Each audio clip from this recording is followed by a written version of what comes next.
Good afternoon and welcome to all dear students. I Poonam Bora welcome you to this session. Today we will discuss topics from second unit called probability distribution. Unit 1 is complete and we are beginning with unit 2 called probability distribution.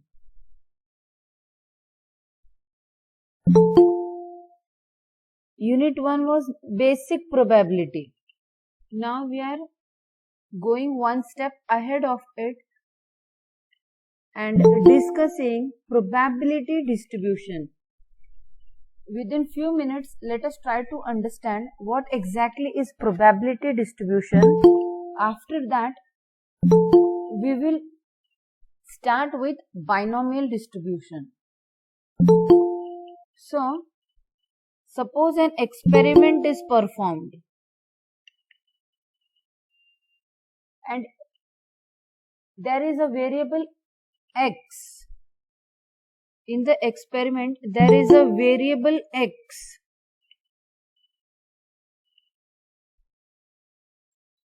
And this variable cannot be stated with certainty. मतलब हम उसको state नहीं कर पा रहे हैं.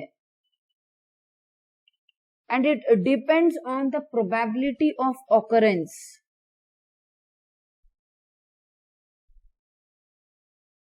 Probability of occurrence पे depend कर रहा है वो वेरिएबल. ऐसे ही हम उसको डिफाइन नहीं कर पाते हैं, लेकिन प्रोबेबिलिटी पे डिपेंड करता है किसी इवेंट के ऑकरेंस की. ये सब कुछ एक एक्सपेरिमेंट में हो रहा है, तो उस वेरिएबल को कहते हैं random variable. That variable is called random variable. किसी एक्सपेरिमेंट में अगर कोई वेरिएबल x की वैल्यू हम स्टेट नहीं कर पाते हैं सर्टेनिटी के साथ, cannot be stated with certainty, उसकी वैल्यू सर्टेन नहीं है, लेकिन उसकी वैल्यू प्रोबेबिलिटी पे डिपेंड करती है, प्रोबेबिलिटी इवेंट के ऑकरेंस की. वो इवेंट एक्सपेरिमेंट के अंडर है, तो उस वेरिएबल को रैंडम वेरिएबल कहते हैं. रैंडम वेरिएबल्स हम आगे भी सीखने वाले हैं डिटेल में. यहाँ पर सिर्फ एक इंट्रोडक्शन दिया है कि कोई एक्सपेरिमेंट हो रहा है, उसके अंडर कोई इवेंट है और उस इवेंट में वेरिएबल x की वैल्यू हम सर्टेनली डिफाइन नहीं कर पाते हैं, लेकिन उस इवेंट के ऑकरेंस पे डिपेंड करती है, तो उस वेरिएबल को कहते हैं रैंडम वेरिएबल. अब रैंडम वेरिएबल दो प्रकार के होते हैं, कंटिन्यूअस या फिर डिस्क्रीट. कंटिन्यूअस और डिस्क्रीट इन वर्ड्स को समझाने के लिए हम रियल लाइन लेते हैं. Real line. So this is real line. इस रियल लाइन पे सारे रियल नंबर्स सिचुएटेड है. 0, 0.1, 0.2, 0.3, then 1, then 2.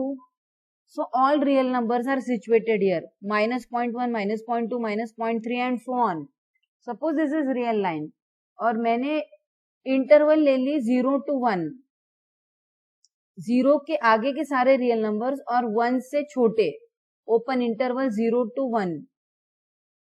ये जो इंटरवल है ये कंटिन्यूअस इंटरवल है, because it consists of all the real number x which are in between 0 to 1.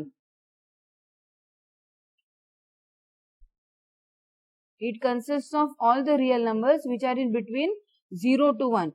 तो ये जो डेटा है ये कंटिन्यूअस डेटा है, लेकिन डिस्क्रीट डेटा कैसा रहेगा? 0, 1, 2, 3, -1, -2. ये इंटीजर वैल्यूज अगर वेरिएबल की है तो ये डिस्क्रीट डेटा है. ये हमने स्टैटिस्टिक्स में भी सीखा था. So this is continuous data, all real numbers from 0 to 1. it will constitute 0, 0.01, 0.03 and so on. So this data is a discrete data. This one is discrete data because it contains integer values only, but this data is continuous data. So variables भी दो type के होते हैं, या तो continuous या discrete. Random variables, जो random variables है वो दो टाइप के हैं, कंटिन्यूअस रैंडम वेरिएबल्स या डिस्क्रीट रैंडम वेरिएबल्स.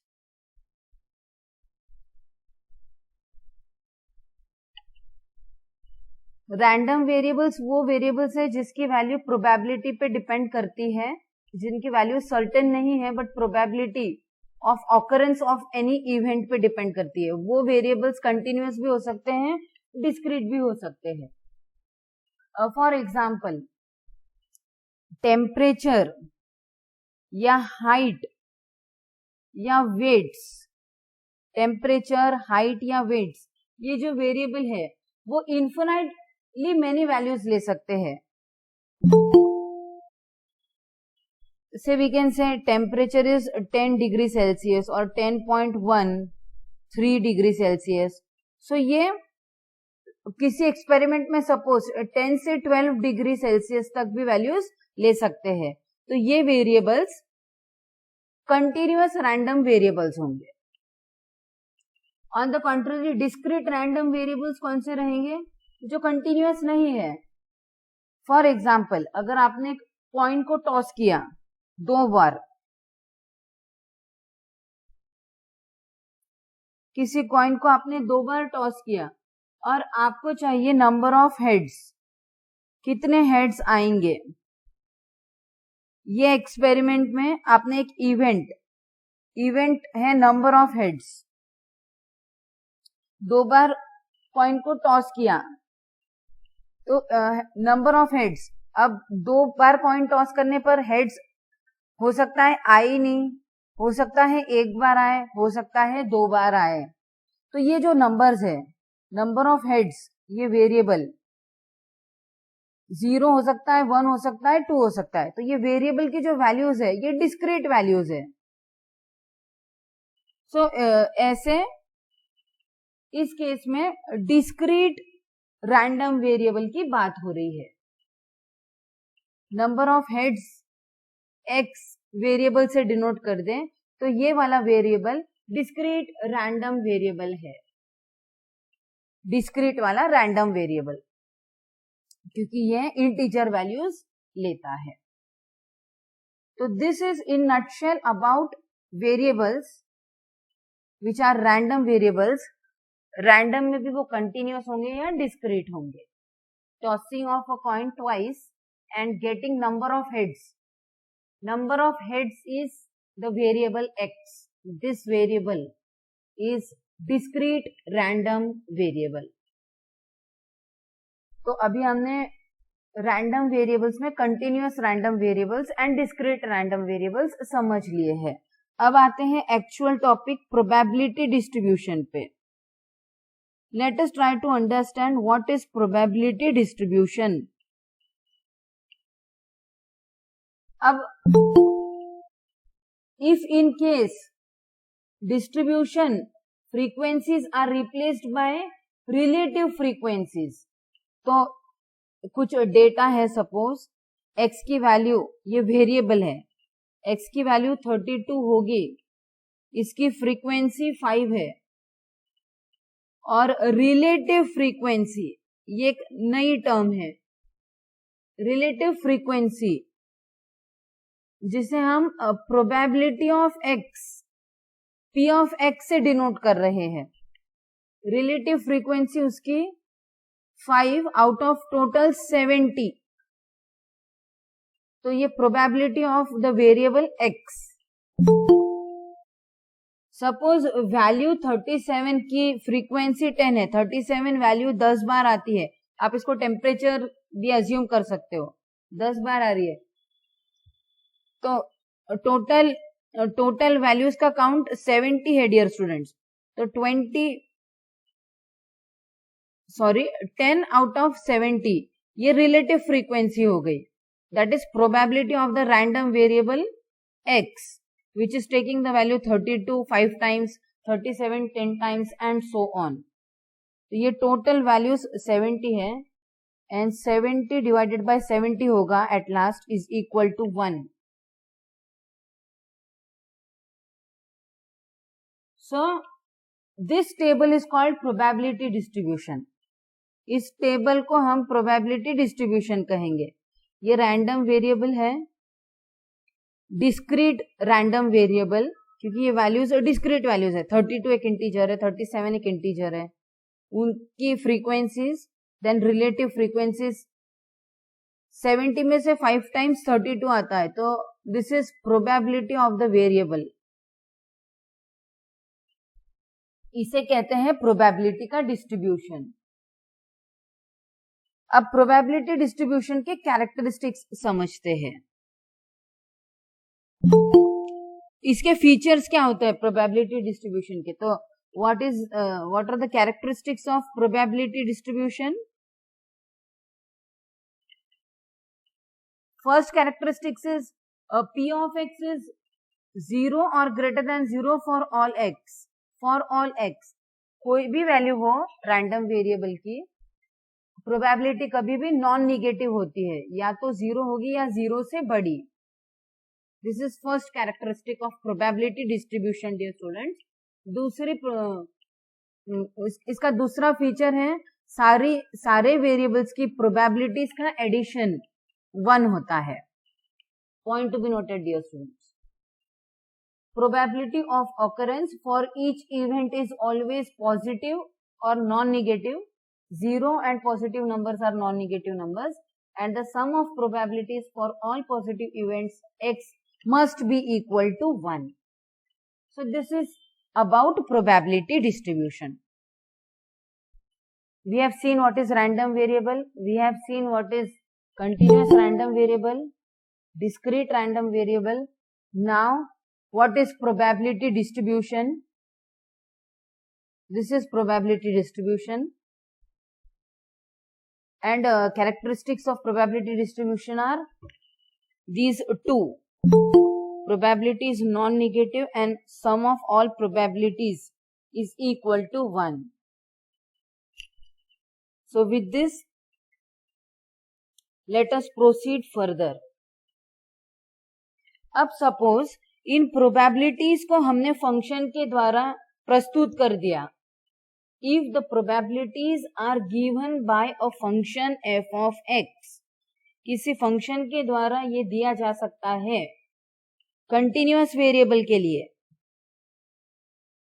सपोज ये वेरिएबल कंटिन्यूअस है, रियल लाइन पे वैल्यूज ले रहा है, तो कंटिन्यूअस वेरिएबल के लिए अगर ये प्रोबेबिलिटीज और फंक्शन के तौर पे हम लिख पाते हैं तो वो प्रोबेबिलिटी फंक्शन कहलाएगा. F of X probability function कहलाएगा. Point to be noted. ये सब हम आगे डिस्कस करने वाले हैं.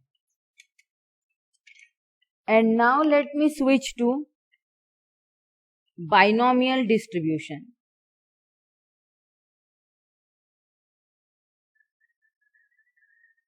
Binomial distribution. So note down that it is discrete probability distribution. Point 1. It is discrete probability distribution. Binomial distribution is a discrete probability distribution. Suppose an experiment is performed and that same experiment is repeated. ये बातें आपको याद रखनी है क्योंकि question इस पे based है. ये आपको कहाँ से समझेगा? तो ये उसके जो बेसिक्स है वहां से समझेगा कि ये क्वेश्चन बाइनोमियल डिस्ट्रीब्यूशन पर बेस्ड है. सपोज एक एक्सपेरिमेंट में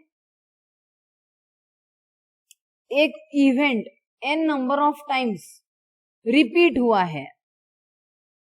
n नंबर ऑफ टाइम्स एक ही एक्सपेरिमेंट रिपीट हुआ है. Where n is integer value dear students, क्योंकि ये इंटीजर वैल्यू है इसीलिए इसे डिस्क्रीट प्रोबेबिलिटी डिस्ट्रीब्यूशन कहते हैं। एक्सपेरिमेंट का आउटकम केवल दो प्रकार का है, या तो उसे हम सक्सेस या तो हम उसे फेल्यूर कह रहे हैं। Point to be noted, an experiment is repeated n number of times called n trials, where n is a fixed integer and the outcome of each trial is of two categories, either a success or a failure। Outcome सिर्फ दो ही type के, या तो वो success है या वो failure है। और सक्सेस की प्रोबेबिलिटी अगर हमने P से डिनोट कर दी और फेलियर की Q से, तो फिर हम प्रोबेबिलिटी निकाल पाते हैं। And this probability is obtained by the formula of binomial distribution. What is the formula? It is probability of R। What is R?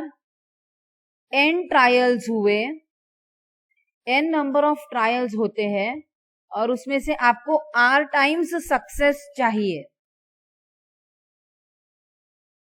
n number of trials में से आपको R टाइम्स सक्सेस चाहिए, तो वो binomial distribution formula से निकाल सकते हैं और उसका फॉर्मूला है probability of R times success is equals to, एक बार आपको सक्सेस मिलेगी उसकी प्रोबेबिलिटी P है, आपको चाहिए R बार, तो P raise to R।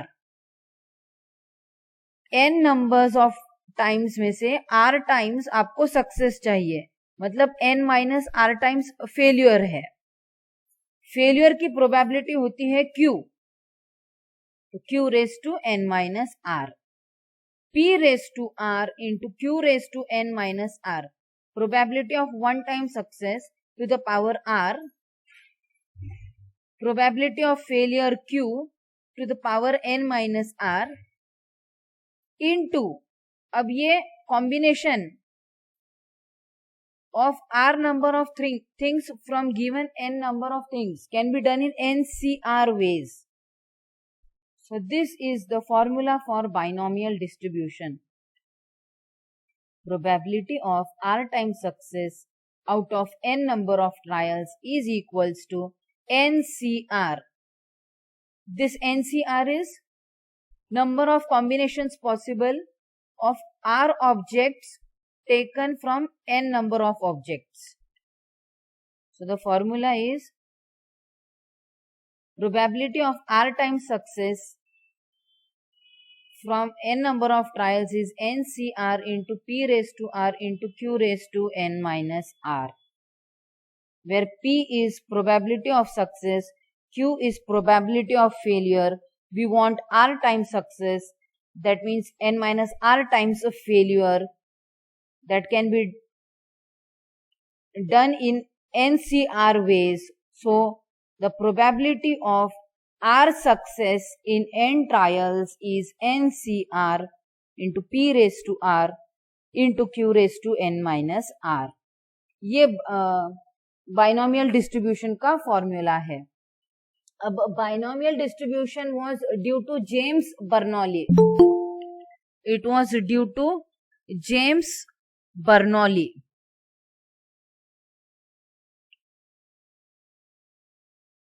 So it is, the trials are also called as Bernoulli trials. The trials under such experiments are also called Bernoulli trial. Point to be noted, dear students. अब इसे binomial distribution क्यों कहा गया है? Why it is called binomial distribution? तो basic formula is probability of R times success from n trials is equal to, जो हमें चाहिए उसको हम सक्सेस कह रहे हैं और जो नहीं चाहिए वो फेलियर है। दो ही आउटकम्स पॉसिबल हो, वैसे एक्सपेरिमेंट्स पे ही ये फॉर्मूला लगता है। point to be noted. So probability of R success from n trials is equals to NCR P raised to R into Q raised to n minus R. So this is basic formula to get R times success. Okay. So if I take R is equal to 0, suppose मुझे 0 times success चाहिए, the formula will be probability of 0 success NC0 P raised to 0 Q raised to n minus 0 is n. So this is NC0 P raised to 0 is 1 into Q raised to n. So notice this values. Now for R is equal to 1, suppose मुझे एक time success चाहिए, तो probability of 1 time success will be NC1, R को 1 रखना है, P raised to 1, Q raised to n minus 1. If I want 2 times success, then capital P of 2 is probability of 2 times success, it will be NC2, R को 2 रखेंगे यहाँ पर, NC2 P raised to 2 Q raised to n minus 2. So अगर आप notice करेंगे dear students, तो ये binomial expansion की एक एक टर्म्स है. P एक प्रोबेबिलिटी है, Q ये सक्सेस की प्रोबेबिलिटी है, ये फेलियर की प्रोबेबिलिटी है, और अगर मैं P plus Q raise to n ये बाइनोमियल एक्सपांशन करती हूँ थियोरम से, it is NC0 P raise to 0 Q raise to n plus NC1 P raise to 1 Q raise to n minus 1 plus NC2 P raise to 2 Q raise to n minus 2 plus and so on, and it continues up to last term जिसमें Q का पार 0 रहेगा, P का पार nth रहेगा और यहाँ पर NCn आएगा. So this is binomial expansion formula of this addition. और एक एक टर्म्स तो एक एक प्रोबेबिलिटी डिनोट कर रही है बाइनोमियल डिस्ट्रीब्यूशन में, तो इसीलिए इसे बाइनोमियल डिस्ट्रीब्यूशन कहते हैं. अगर आपको 0 टाइम्स सक्सेस चाहिए तो वो तो ये पहली टर्म हो गई इस एक्सपांशन की. 1 टाइम सक्सेस चाहिए तो ये दूसरी वाली टर्म है, और minimum up to n trials हुए, उसमें से r टाइम्स सक्सेस मिलने के चांसेस कितने हैं, तो वो इतने होते हैं. लेकिन एटलीस्ट r सक्सेस, n में से एटलीस्ट r टाइम्स सक्सेस चाहिए, कम से कम r और ज्यादा से ज्यादा n होगा. n में से टोटल n में से r एक बात है, और एटलीस्ट r मतलब probability of r plus probability of r plus 1 up to probability of n. This is by addition law of probability. So this also you have to remember. Probability that at least r times we achieve success is probability of r plus probability of r plus 1 and so on up to probability of n. So this is about binomial distribution. Formula clear है आपको?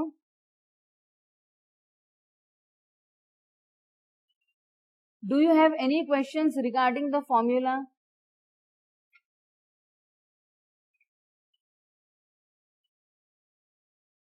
Shall I proceed for examples?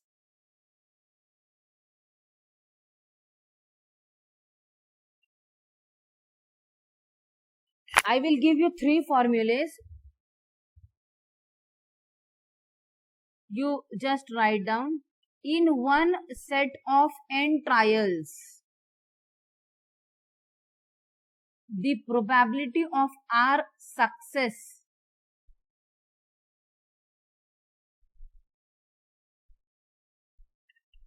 n number of trials हुए, उसमें से n number of successes अगर हमें चाहिए तो उसकी probability P of R will be NCR P raise to R into Q raise to N minus R। Total N times trial हुआ, उसमें से R टाइम्स हमें सक्सेस चाहिए, तो उसकी प्रोबेबिलिटी होती है NCR into P raise to R into Q raise to N minus R।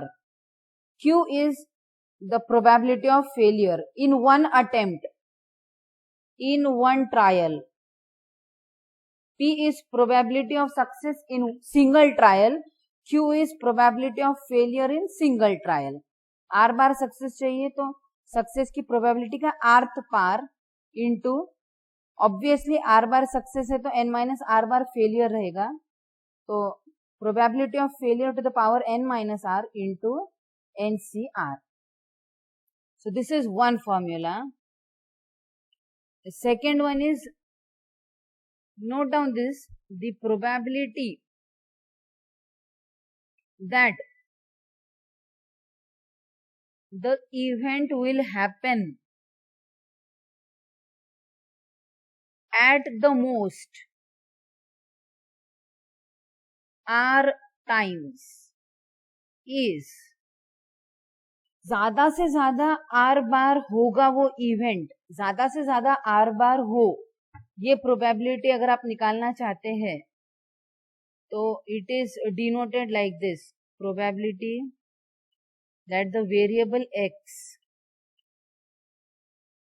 R या R से कम बार हो तो चलेगा, उसकी प्रोबेबिलिटी रहेगी P of 0 plus P of 1 plus P of 2 will continue up to P of R। तो P of 0 क्या रहेगा, NC0 P raise to 0 Q raise to R।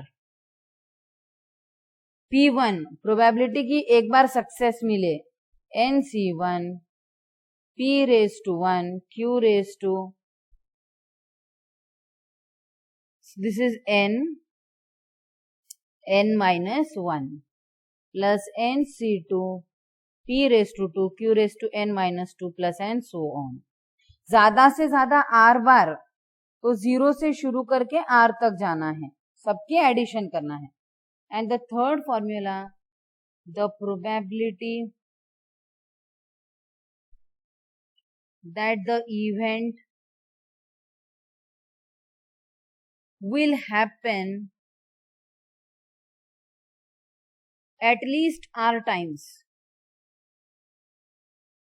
at least R times is, कम से कम R बार हो, इसकी probability n trials में से कम R बार success मिले, कम से कम R बार सक्सेस, तो x is greater than or equals to R is equal to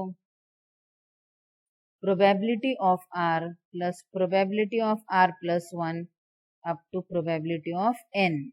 n trials में से n के n सक्सेस, n ट्रायल्स में से R plus 1 सक्सेस, ऐसे।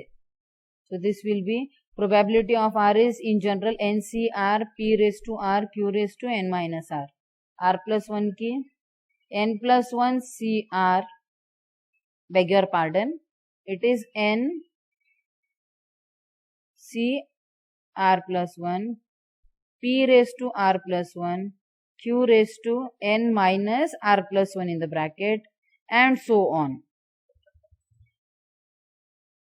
Plus P raised to n के लिए n में से n objects, n times success, so 0 times failure, ऐसे। सो तीन बातें, प्लेन R टाइम्स सक्सेस का ये एक अकेला फॉर्मूला, R सक्सेसेस चाहिए n ट्रायल्स में सर, तो ये एक ही टर्म आएगी, ज्यादा से ज्यादा R बार हो तो ये R plus 1 टर्म्स आएगी डियर स्टूडेंट्स, P0 से लेके PR तक, P0 plus P1 plus up to PR, और कम से कम R हो तो ये इसमें कितने आएगी, R से लेकर N तक, इतनी टर्म्स यहां पर होंगी। At least, at most and just R successes, ये 3 फॉर्मूलाज है बाइनोमियल डिस्ट्रीब्यूशन के. If you are okay with this, shall I proceed further, dear students? Are you comfortable?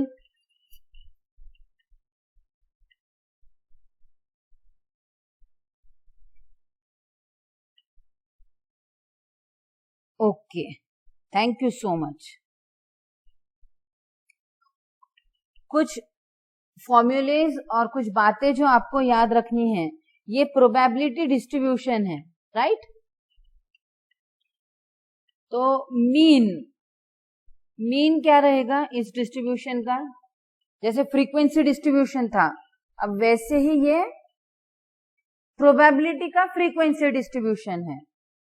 जब फ्रीक्वेंसी डिस्ट्रीब्यूशन की बात आती है तो उस डेटा का मीन भी होगा. मीन क्या रहेगा? n into P. P is probability of success. n number of times trial हो रहा है, तो mean of this distribution will be n into P. Point to be noted. P is probability of success in single trial. Probability of success in single trial. And n is number of trials. N into P will be mean of this probability distribution. Then comes variance. Variance का formula है n into P into Q. n trials are done. P is the probability of success in a single trial. Q is probability of failure in a single trial. n into P into Q variance होता है. Point to be remembered. Variance n into P into Q है, तो sigma will be its square root. That is square root of n into P into Q. And another formula which you should remember is probability of success in single trial plus probability of failure in single trial to the power n. N number of trials are done is P raised to n plus nc1 P raised to n minus 1 into Q plus nc2 P raised to n minus 2 into Q square plus and so on.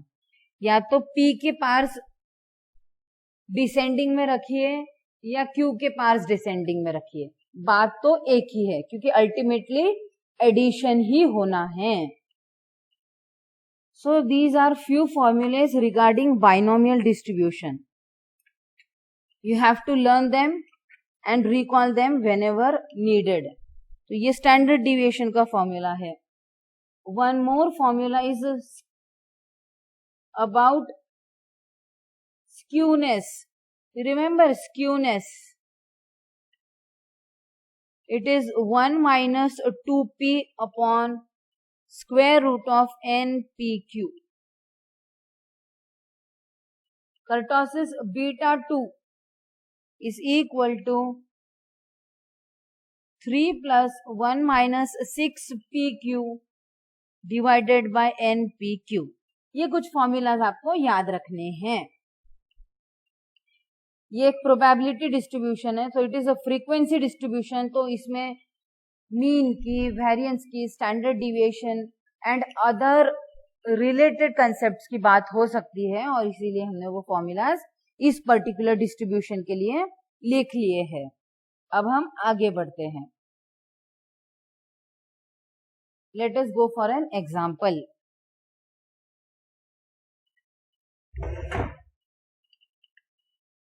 Find the probability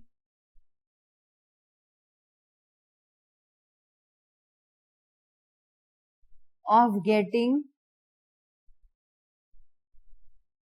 4 heads in 6 tosses of a fair coin. तो इसमें experiment क्या है? Tossing of a coin. Tossing of a coin में दो ही outcomes हो सकते हैं, या तो हेड आना है या तो टेल आना है. तो इस केस में हेड का आना सक्सेस है तो टेल का आना फेलियर कहलाएगा।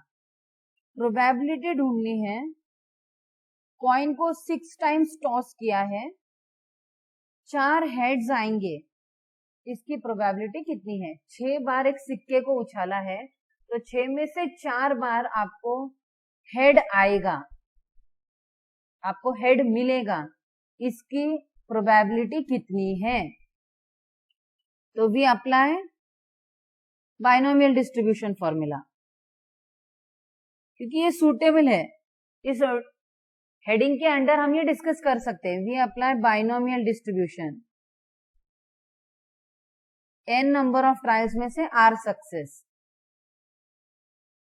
फॉर्मूला क्या है?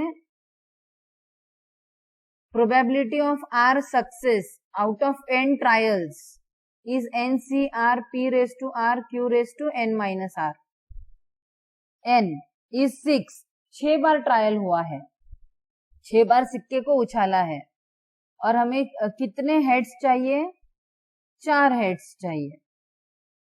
एक सिंगल ट्रायल किया हमने, एक बार कॉइन को उछाला तो उसमें हेड आएगा, इसकी प्रोबेबिलिटी कितनी है? एनीवन? सिंगल ट्रायल में probability of getting a head in single trial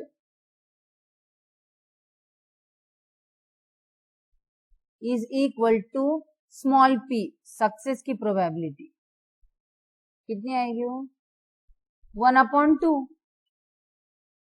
दो आउटकम्स है पॉसिबल, फेवरेबल हेड आना चाहिए, फेवरेबल 1 है उसमें से, m/n basic formula of probability 1/2। Single trial में सक्सेस मिलेगा, सक्सेस यहाँ पर हेड का आना है, उसकी प्रोबेबिलिटी है 1/2। फेलियर की प्रोबेबिलिटी रहेगी 1 minus probability of success, 1 minus 1/2 is again 1/2। Failure की प्रोबेबिलिटी, हेड नहीं आना ये फेलियर है इस पर्टिकुलर केस में, और उसकी प्रोबेबिलिटी है 1/2। तो बेसिक डेटा के साथ हम रेडी है। NRPQ, therefore probability of 4 times head, P4 से डिनोट कर रहे हैं हम, इज 6C4। 6 ट्रायल्स में से 4 ट्रायल्स में हेड आना, तो वो इंटरनली इतने तरीके से हो सकता है, उसमें से P raised to R 4 bar success चाहिए, तो ऑब्वियसली 6 में से बचेगा 2, 4 जाने के बाद में 2 बार फेलियर चलेगा, 4 सक्सेस होना और 2 फेलियर होना, तो वो उसकी प्रोबेबिलिटी है बाइनोमियल डिस्ट्रीब्यूशन का फॉर्मूला लगाकर 6C4। Dear students, 6 into NCR का फॉर्मूला रिकॉल कीजिए,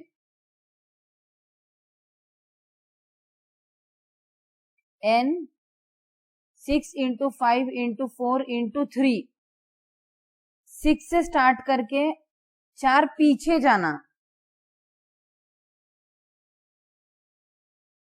NCR is n factorial upon n minus R factorial into R factorial. This is basic formula. So it is, another formula is like this, 6 से start करके 4 पीछे जाना और ये 4 factorial into 1/2 raised to 4. Now see, 1/2 raised to 4 into 1/2 raised to 2. 4 plus 2 is 6. 1/2. A raised to m into A raised to n is A raised to m plus n. Point to be noted, dear students. तर त्या point of view है 1/2 raised to 6 झालं. So what is the value?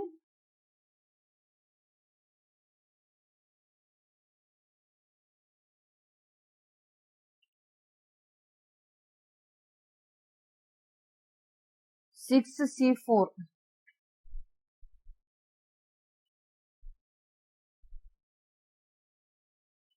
15 upon, this is 3 into 5 is 15. 15 upon 2 raised to 6. 2 raised to 6 is 2 into 2 into 2. This is product taken 6 times, so 64. So 64 में से 15 chances है कि 4 बार head आएगा 6 trials में. So is this clear to you? ये example में binomial distribution कैसे लगाया. यहाँ पर जो भी एक्सपेरिमेंट है वो रिपीटेटिव टाइप का है, रिपीटेशन है. एक टॉस किया, फिर वही टॉसिंग की, फिर टॉसिंग, रेपिटेशन है, इसलिए बाइनोमियल डिस्ट्रीब्यूशन. और बाइनोमियल इसीलिए लगा है क्योंकि यहाँ पे सिर्फ 2 ही पॉसिबल आउटकम्स है, या तो सक्सेस या तो फेलियर. हेड का आना सक्सेस, हेड का नहीं आना फेलियर. इससे तीसरा आउटकम है ही नहीं. तो इसीलिए ये एग्जाम्पल बाइनोमियल डिस्ट्रीब्यूशन पर बेस्ड है. Point to be noted. इसमें किसी को कुछ पूछना है dear students? I would like to suggest you, कोई दूसरा भी मेथड होगा इसको सॉल्व करने का तो आप वो भी बाद में मुझसे डिस्कस कर सकते हो, और you can let me know. तो this example was based on first type. ये 3 जो मैंने फॉर्मूलाज डिस्कस किए आप लोगों से. R times success. In one set of n trials, the probability of R successes is P of R is equal to. तो ये एक सिंगल टर्म का इवैल्यूएशन था. अब इस टाइप के एग्जाम्पल को देखते हैं. Type 3, at least R times. At least R times में क्या होता है? R plus 1 up to n की प्रोबेबिलिटीज को फाइंड आउट किया जाता है और उनको ऐड किया जाता है. इस पर बेस्ड एक एग्जाम्पल देखते हैं. So example number 2 on binomial distribution. A man aged 60 will live to be 70 is 0.65. एक 60 वर्ष की आयु का व्यक्ति 70 तक जिएगा. आज वो 60 वर्ष के हैं और वो 70 वर्ष तक जिएंगे. जब वो 70 वर्ष के होंगे वहां तक जिएंगे. इसकी प्रोबेबिलिटी है 0.65. What is the probability?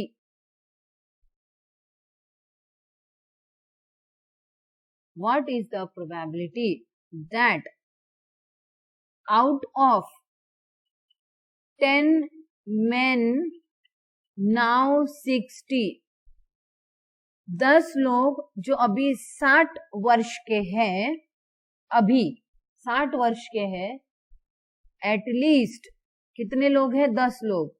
At least 7 would live to be 70. तो ये क्वेश्चन है. एक आज किसी व्यक्ति की अगर 60 वर्ष की आयु है तो वो 70 वर्ष की आयु तक जिएगा. उसकी प्रोबेबिलिटी है 0.65. तो क्या प्रोबेबिलिटी है कि 10 लोग जो अभी 60 वर्ष के हैं वो 70 तक जिएंगे और वो कम से कम 7 हो. 10 में से कम 7 लोग 70 वर्ष की आयु तक जिंदा रहेंगे. इसकी प्रोबेबिलिटी कितनी है? कम से कम 7 लोग कह रहे हैं वो 10 में से. कम से कम 7 लोग जिएंगे 70 वर्ष की आयु तक. इसकी प्रोबेबिलिटी कितनी है? तो it means probability of at least 7 मतलब probability of at least R.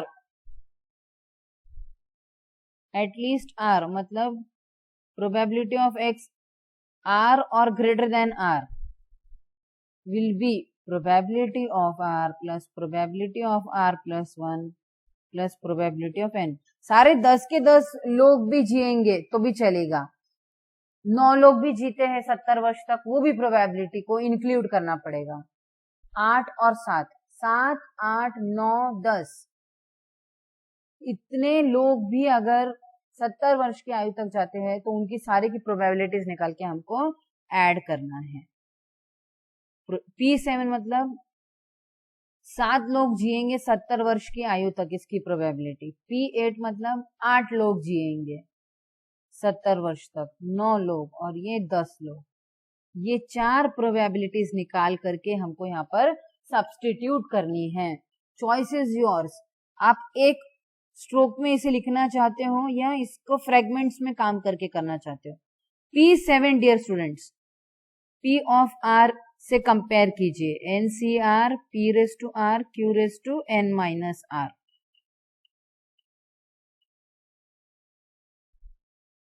Is equal to. तो पहले तो हमें N कितने लोग हैं, 10 लोग हैं जो आज 60 बरस के हैं. R तो 7, 8, 9, 10 ये 4 वैल्यूज लेने वाला है. प्रोबेबिलिटी ऑफ सक्सेस, 60 वर्ष का व्यक्ति 70 वर्ष तक जिएगा. आज जो 60 वर्ष के हैं वो 70 वर्ष तक जिएंगे, इसकी प्रोबेबिलिटी 0.65 है डियर स्टूडेंट्स. और नहीं जिएंगे 70 वर्ष की आयु तक, इसकी वैल्यू आएगी 0.35. तो P है हमारे पास, Q है, N है, R है. So let us go for probability that at least 7 men will survive up to the age of 70 years is equal to P7, P8, P9 and P10 is equal to P of 7. 10 में से 7 लोग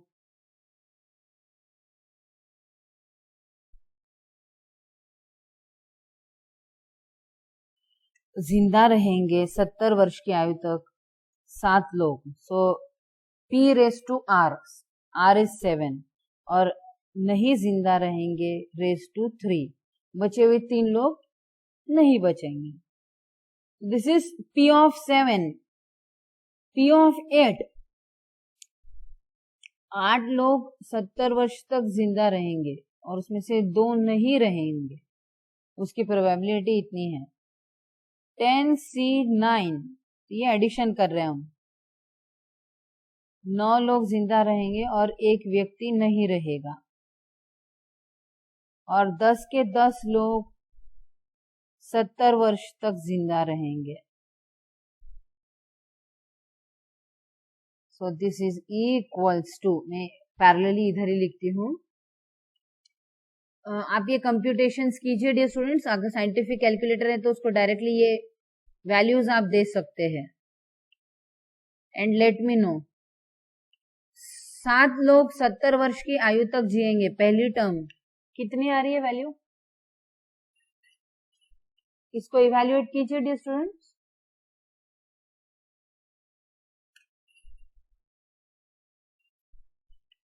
probability of 7, 7 लोग 10 लोग में से 70 वर्ष की आयु तक जिंदा रहेंगे, इसकी probability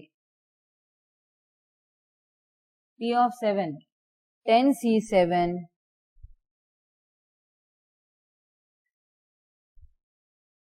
10 into 9 into 8 into 7 into 6 into 5, 7 terms, 1 2 3 4 5 6 7,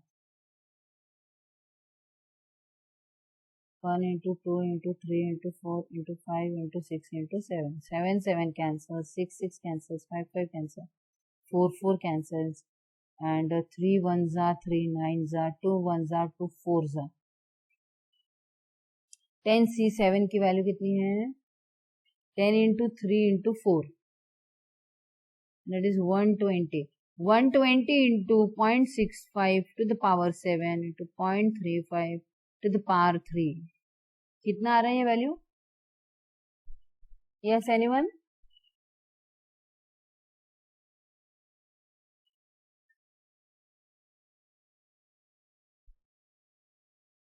First term, second term, third term, fourth term. What are the values?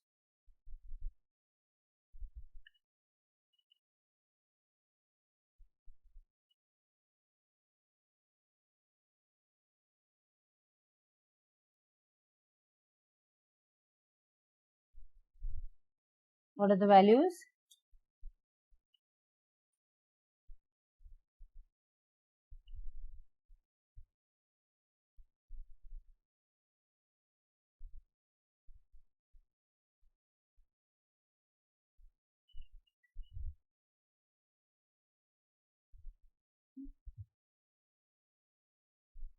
सात लोग 70 वर्ष की आयु तक जिंदा रहेंगे, इसकी प्रोबेबिलिटी कितनी है?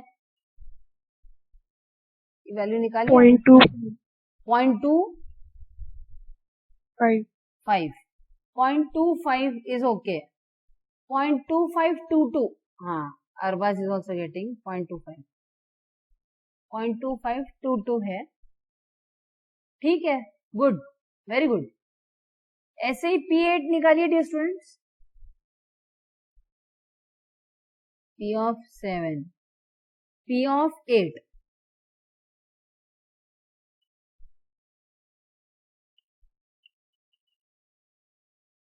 and let me know.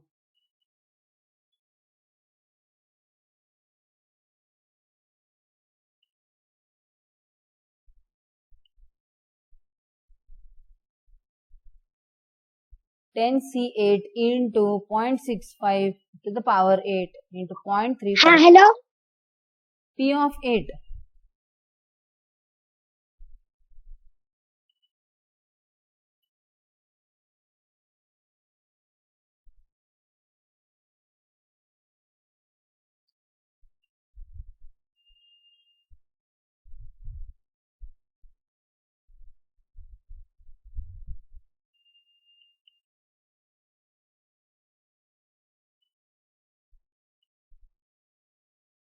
P of 8.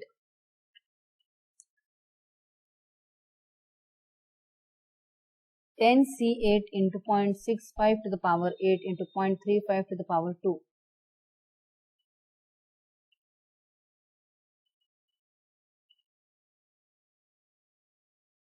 Yes, anyone?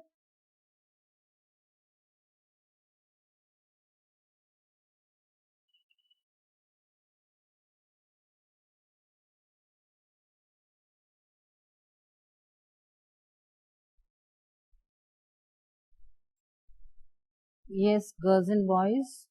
P of 9, P of 8, P of 10. Quickly. जल्दी जल्दी। साइंटिफिक कैलकुलेटर पे कीजिए।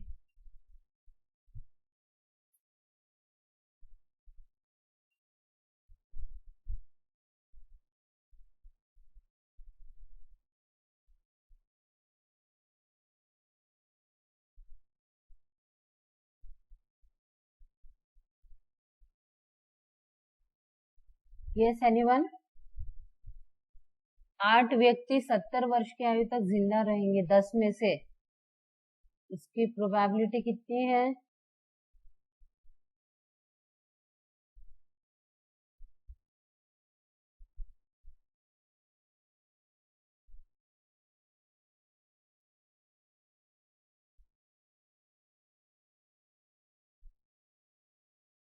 Probability of 9 and probability of 10.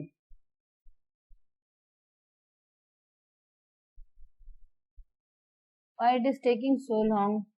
Chat box में डालिए answer.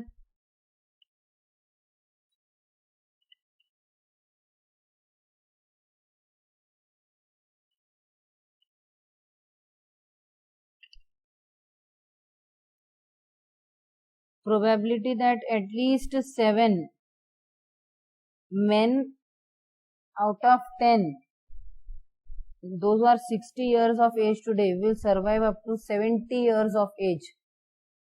Is at least 7 is P of 7, P of 8, P of 9, P of 10 is equals to. Anyone who has got the answer?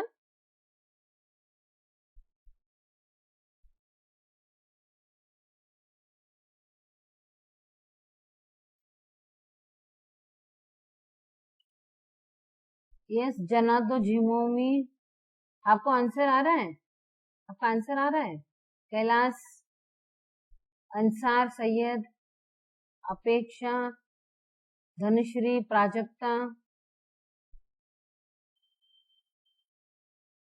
What is the answer? हर्ष, गौरव, ऋतुजा, योगिता, पूर्णिमा, नितेश. क्या answer आ रहा है? So the final answer is 0.5138. मुझे ये तीनों answers actually expected थे आपसे. Probability of 8, how much it is?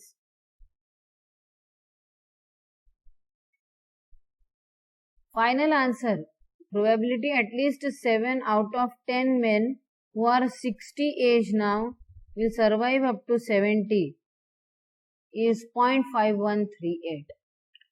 Is 0.5138. इसमें किसी को कुछ पूछना है तो पूछ सकते हैं. If you have any doubts in today's discussion, you can ask.